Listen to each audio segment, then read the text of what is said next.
Hello guys, কি অবস্থা সবার? কেমন আছো সবাই? আশা করি অনেক বেশি ভালো আছো। আমিও তোমাদের দোয়ায় অনেক অনেক ভালো আছি। গাইস, একের পর এক সবাই রিজনে উঠতেছে। এইবার নাকি আমাদের কাব্য ভাইও রিজনে উঠছে। যাক, কোনো ব্যাপার না। আর আমি এদিকে তোমাদের জন্য এক একটা করে চ্যালেঞ্জের ভিডিও দিয়ে যাচ্ছি। তোমরা অবশ্যই চ্যালেঞ্জের ভিডিওগুলো খুব পছন্দ করো। তাই দেন গাইস, আমাদের চ্যালেঞ্জটা ছিল এই জায়গায় কিন্তু আমরা পিকের উপরে ল্যান্ডিং করছি। কিভাবে? গান নিয়ে আমরা ল্যান্ডিং করছি। এনিমির হাতে আগে মার খেইতে হয়েছে, তারপর কিন্তু আমরা এনিমি এক এক করে মারতেছি। দেখা যাক গাইস, আমি এই পিকের উপরে বসে কিন্তু কয়টা এনিমি মারতে পারি। ওই যে দেখো, আমার কিন্তু লং রেঞ্জের গান নাই, আবার লং রেঞ্জে বসে মারতাছে। আরে ভাই, এইটা কোনো কথা? এই জায়গায় আমি ভিজন গান নিয়ে তারপরে কিন্তু ল্যান্ডিং করছি। আর এই ভিজন গান দিয়ে ওরে একটা এনিমি নেমে গেছে। চলো চলো, এই যে একটা সুন্দরী কাকি নেমে গেছে। সুন্দরী কাকি দিয়ে মারো মারো। সুন্দরী কাকি কিন্তু আমাকে একটু উড়াদুরা ড্যামেজ দিয়ে দিছে। চলো চলো, ওই সুন্দরী কাকি থামো রে ভাই, এত উড়াদুরা করলে চলে? আমার হাতে তো তোমার মায়ের খেইতে হইব।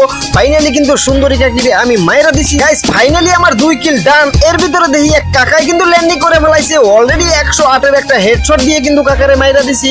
ওই যে দেখো, আবার ওই যে সাইনবোর্ডের উপরে একটা এনিমি আছে। চলো, এই সাইনবোর্ডের উপরে হয়তো একটু লং রেঞ্জে, তারপরও চেষ্টা করতেছি মারার জন্য, কিন্তু কাকায় ওয়াল মাইরা কিন্তু কভারে চলে গেছে। এই কাকার কাছেও কিন্তু লং গান ছিল। কাকায় আমার সুযোগ পায় নাই মারার জন্য, কিন্তু এই ক্যারেক্টারটা ব্যবহার করলো কেনারে।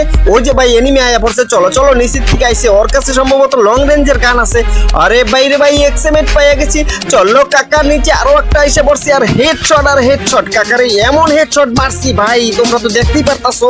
পুরো দূরা একদম এক্সএমএট দিয়ে। কিন্তু গাইস, এই জায়গায় এক্সএমএট কিন্তু এমন লং রেঞ্জের জন্য মাত্র 40টা এমো আছে। আর ওই যে দেখো, কাকায় সাইনবোর্ড থেকে একটু বাইরে এসে চলো কাকারে অল্প একটু ড্যামেজ দিয়ে কিন্তু কাকারে মাইরে দিছি। চলো, ফাইনালি কাকার কাছে মেডিকেট ছিল না, তাই কিন্তু উড়ে দূরা কাকারে মাইরা দিছি। দেন গাইস, বলতে না বলতে কিন্তু এই জায়গায় আমার 6 কিল ডান। আর গাইস, এই জায়গায় আরো এনিমি আছে কিনা সেটা কিন্তু আমার সন্দেহ লাগতেছে। এখন আমি কিন্তু বুঝতে পারতাছি না যে এনিমি আর আইবো কিনা। ভাই, এখন তো টাইমটাও শেষ হয়ে গেছে। চলো, এই জায়গায় একটা মেশিং লাগাই দিই। যদি নিচে কোনো এনিমি থাকে তাহলে আমি বুঝতে পারবো যে এই জায়গায় ফায়ার চলতেছে। কিন্তু না গাইস, ওই জায়গায় আর কোনো এনিমি ছিল না। তাই আমি চলে আসলাম বিমা শক্তিতে। বিমা শক্তিতে আবার জোন পড়ে গেছে। এই জায়গায় কিন্তু আমি একটু ইপিটা বাড়ায় নিবো। আমার ইপিটা যদি ফুল থাকে তাহলে তো একটু ভাই স্ট্রং হইবো। চলো, এই জায়গায় কিন্তু ওই যে উপরে যেন কারা ফাইট করতেছে, কিন্তু এনিমি আমি দেখতাছি না আশেপাশে।